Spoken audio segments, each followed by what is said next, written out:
โยโยโยโยโยวางไหนระวังไหนต้องใช้ผ้าตัวเปลี่ยนทางใหม่ไปยังเคยมันจิผ่าตังขาดได้นี่ต้องแปลงทางใหม่เนาะระวังกันตีผ้าด้วยนะผ้าป่ะเอ้าสร้างพอสร้างคนบอกให้เอาดินเข่าว่าก็อยากต้องขับอ้าวมันสิบ่สูงโพดบ่แหละแต่ว่ามันพอดีแล้วบ่จักบังยุบังก่อนบางเทื่อมันเฮาเทขึ้นไปมันพอดีอยู่ได้นี่น่ะหลังคานี่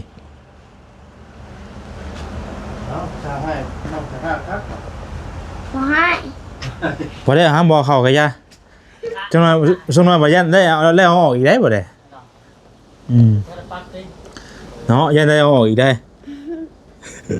เป็นโทษในเทพบาทนี่ได้เอาออกในเทพบาทดิเฮ้งานเข่าแล้วบาทนี่ไปบ่ได้บ่เป็นยังเพราะว่าแบบประเทศพืชนี่เพิ่นสิเทกระดังคานนี่ได้บ่เป็นยังไปนี่แหละก่อนไม่ได้คนออกบ้องไปนี่ก่อนเพราะว่าแบบพื้นที่คานมันกับให้บ่แม่นแบบพื้นที่พืชมันก็บ่ได้ขึ้นสูงบันไดที่นะมันก็ต้องเทตามหลังคานนี่คือเก่าเพิ่นเนี่ยได้ว่าชวนดินออกให้หมดจักแต่ว่าเฮาชวนเขายังบ่ทันหลายไว้บ่เป็นหยังเนาะจะเอาดินบล็อกเท่านั้นออกกับส่วนออกของดินบล็อกเตะนี่เตะตัวนี้มันเต็มเลยนั่นน่ะเต็มได้แล้วของนั่นน่ะใช่พอดีเต็มเท่าโอ้ยเพิ่นเนี่ยเพิ่นได้ซาเอาอีกได้เต็มเลยบ่นี่นี่เราบอกนี่ระบบบ่โอ้นี่เพิ่นบอกให้ใส่สิบ่นี่น่ะจะแสดงว่ามันก็โอ้แบบเฮาเทมันก็อมไปได้นี่มันได้บังอีกเนาะเขียนว่าเฮ็ดไว้นั่นก็ตัวนี้ก็สิได้ถมอีกคือกันถือว่าได้อยู่ซะได้อยู่เพิ่นน่ะได้อยู่คันว่าสินะบ่เพราะฉะนั้นนึกว่าจะได้เพิ่นสิเพิ่มขึ้นอีกซี่นะ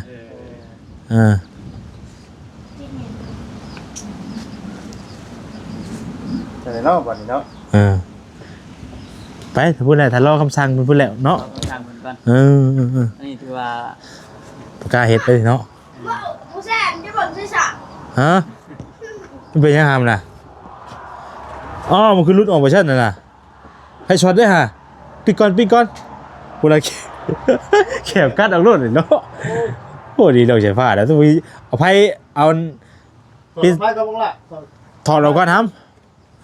แต่มันบ่ถอดเสียมันสิช็อตนะมาน่ะอยู่เด้อฮะไม่ใช่อีกเลยอยู่พุ่นเด้อยู่รุมพูนอยู่ไหนพุ่นว่าคือเห็นอยู่กินนี่แวบๆอยู่ก็พวกโดนน้องคนข้ามมากินอยู่บ่ติดเลยให้หมองนอนช่างนะว่านี่บ่เอ้าฉะนั้นเราก็ช่างบ่ใครยอมก็คือแล้วก็ล้มกับสิฟังอันบ่ได้วันฟังเติมอยู่ได้พี่น้องแล้วไปออกนอกกูป่ะเป็นโจ๊กก้อนอย่างเงี้ยเดี๋ยวที่ค้านเหมือนเนาะยันละเมื่อใส่บาทแล้วก็เราจะละเมื่อใส่บาทแล้วก็วันนี้เพิ่นจังสิมาไหมไปเอาเข้ารถไปซะป้าอยู่รอลิ้นเฮาแม่แล้วกันรอลิ้นบัดเก็บขยะเท่านั้นแล้วอนามัยมันก็บ่หายอยู่รอลิ้นแล้วมันหนักเอาบอกความขึ้นโอ้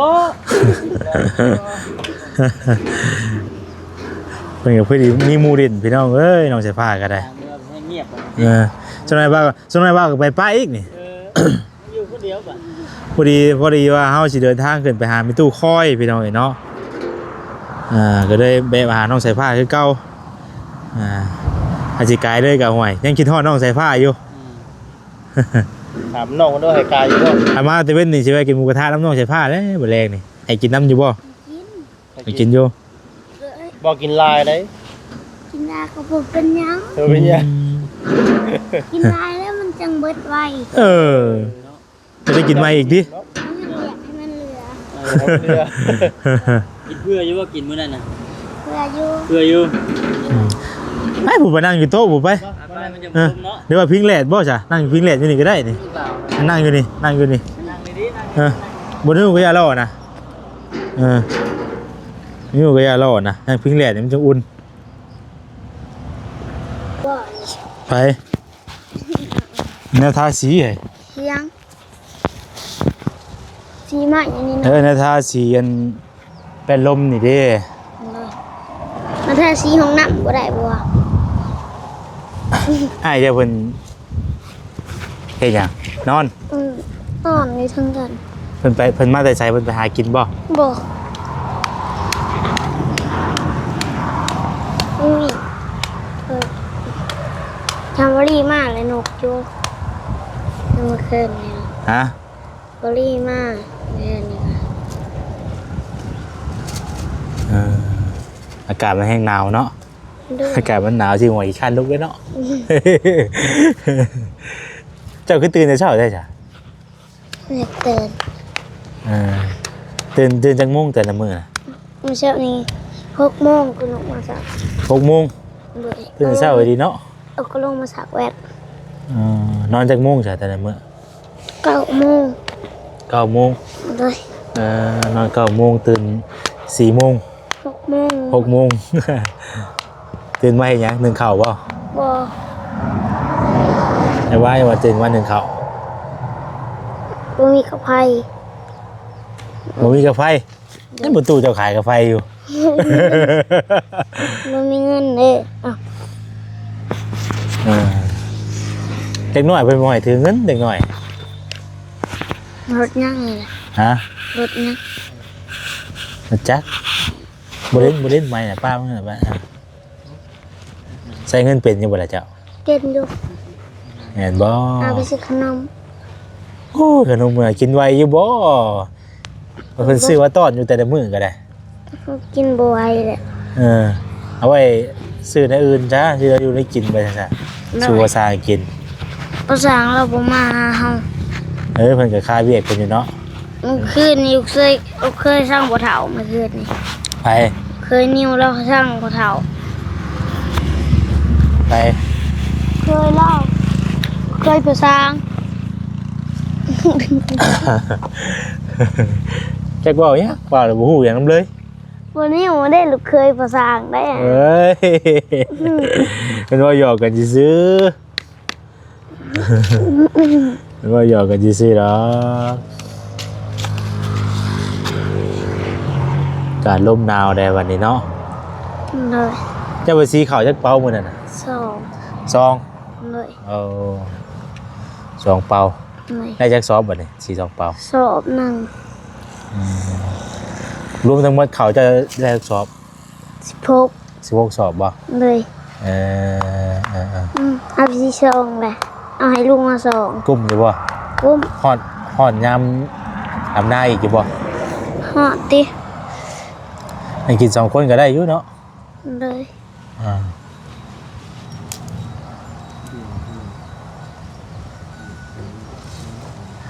จักปีแล้วเนาะเจ้าน้องใช่ปะ เก่า 9 ปีบ่ เลย ผู้ใหญ่ดีเนาะเฮ็ดจะมั่มอยู่ บ่ได้เข้าโรงเรียนบ่ บ่ คือบ่เข้า ไม่อยากเข้า บ่อยากเข้าก็อ่านบ่เป็นแล้วว่าเนาะ ไอ้ซู ซ้ำนี่แหละบ่ได้เรียน อ่านตัวกอเป็นอยู่บ่กอไก่ขอไข่ งองัวสอเสือจอจอบบ่แบ้ อ่านเป็นอยู่บ่ ไปเด้ออันไง ฮะ ไง บ่เป็น ขอ เนาะ จิบเด้อเฮ็ดชวนพักว่าเฮา เฮ็ดสวนผักอยู่ไส อยู่ให้หน้า เฮ็ดสวนผักอยู่ไหนนะไปจะไปเฮ็ดไป ไป ไปเจ้าอยากได้เปล่า ไปคุดคุม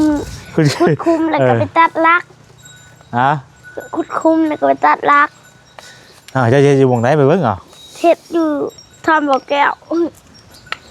คือบ่อแก้วเอาเฮ็ดแถวให้หน้าแหละ เจ้าสวนผักนี่ โดย ต้องเฮ็ดอยู่แถวนี้จะงามหรือว่าเฮ็ดอยู่หุ่นบ่ดิกๆบ่ เฮ็ดใกล้น้ำแล้วบ่ เฮ็ดกับน้ำกับผู้ใดนี่น้ำนี่ นี่อยู่หมองนั่นก็ได้นะหมองต่อเพื่องนะไปเสียหญ้าอยู่หมองนั้นต่อเพื่องนะดิคุดนะ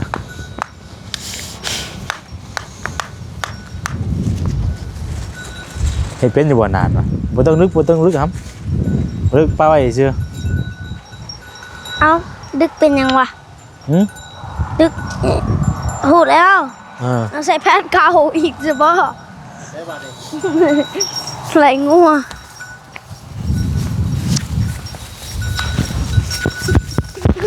โอ้ร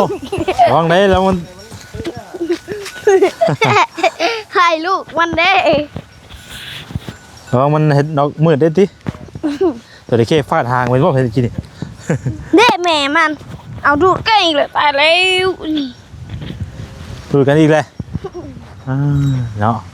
นี่เด้ข้าเจ้าอยากเห็ดสวนผักนะบ่าวสิแนะนำก่อนนี่เห็ดแถวนี้แล้วนี่แถวนี้ นี่แต่นี่แล้วจังไก่ นี่แถวนี้ได้คือกันนี่หายันแต่ว่าชื่อนะก็มีผูกพังยัง ว่าอยากให้มูเฮ็ดให้ได้บางคนนี่เพราะว่าอยากเฮ็ดชวนฝอกชวนพักเลย เอาคุดนานสามนาน แผนสูงจอดเอ้ย อยากให้อันคือบ่าวพุดซอยนะนี่เนาะ ซอยเบากับผู้ดีแล้วมันก็ยัง หนาวดิ นี่ออกกำลังกายพุดนานพักนี่หนาวจ้ะ หนาวกันแล้วเบากันเลย เอาให้ยัง ใส่มุ้งด้วย โอ้ได้เสียใหม่เนาะ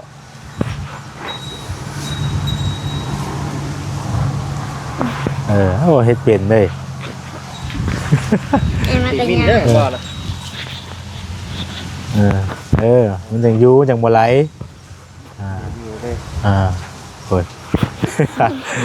ตีกันอีกแล้ว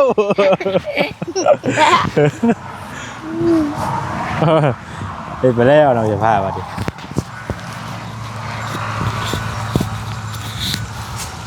ไงบ่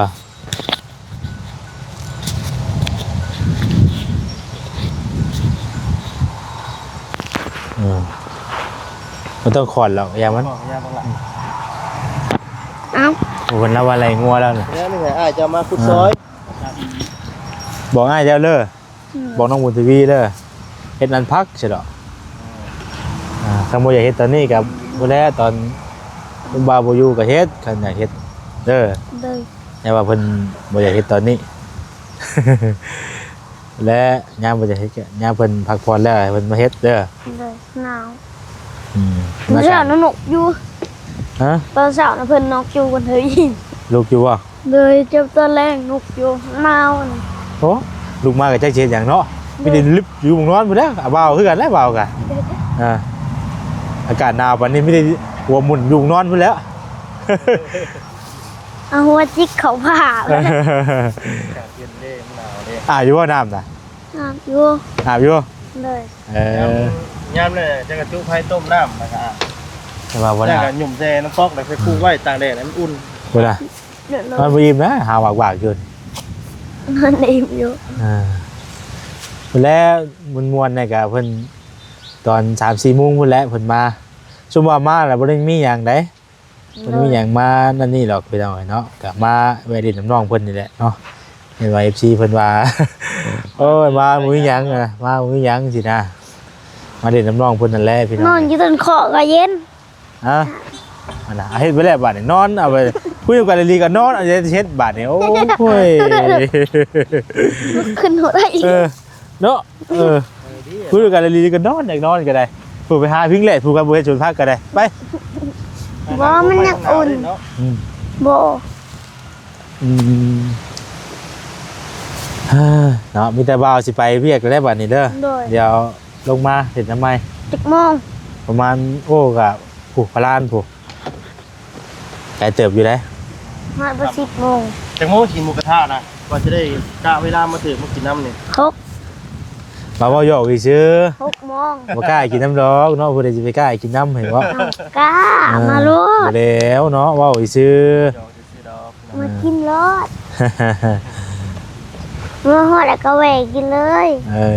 มาบ่กล้าแล้วเนาะ เยอะเครือได้หมูกระทะนะ กินซุปเถื่ออะไรสอง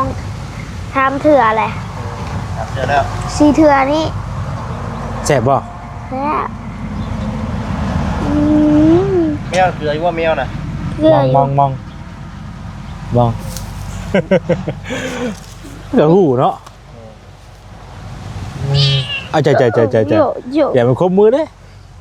โยไปยุมตีนแล้วเนาะไปหาบีบเบิ่งข้าง มันไม่คิดอินละ มันลื้ออยู่วะแหละลื้อวะ เดืออยู่เจ็ ลื้อวะ เดือ ซ่อนเล็บเดียวเนาะอ๋อตัวแน่นอนนี่ดีได้พี่น้องเนี่ย แมวนะบ่ ต้องดีซ่อนเล็บดีได้บางที บาดมันคือก็ไม่จะออกมาเนาะชัวแมวซ่อนเล็บกันแล้ว เสือซ้อนเล็บ เสือซ่อนเล็บ อ่าแล้วกันตระกูลเดียวกันนั่นแหละนี่ลักษณะใกล้เคียงกันนั่นแหละเนาะแต่ว่าต่างแต่ว่าแมวเสือเฉย บาดาโจรบ่ได้ซ่อนได้เนาะ ๆมาซ่อนได้นี่ก็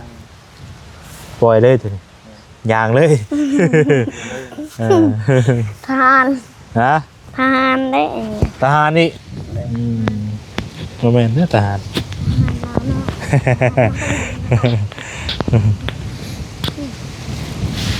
ไปไปก่อนเด้อมมวนได้บ่นี่เนาะ มอน มวนคือเก่า มันคือเก่า ไปจ้ะเห็นบ้านก่อนไปกันไปมาเฮือนพี่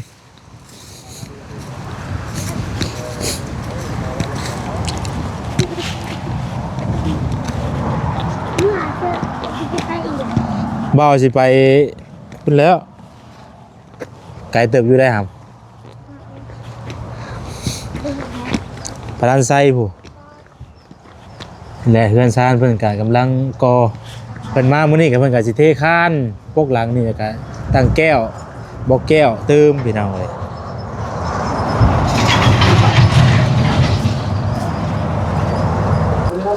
โอ้น้องสายฟ้าเพิ่นมาเลยพี่น้องเอ้ย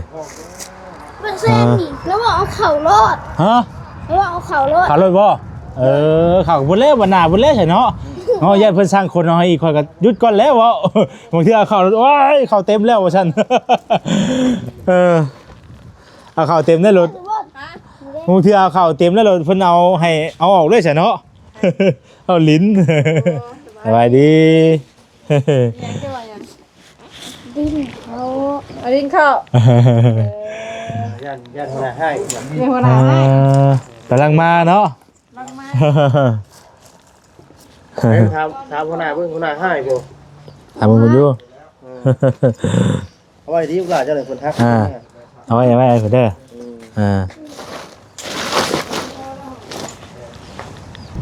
ไปพี่น้องเอ้ย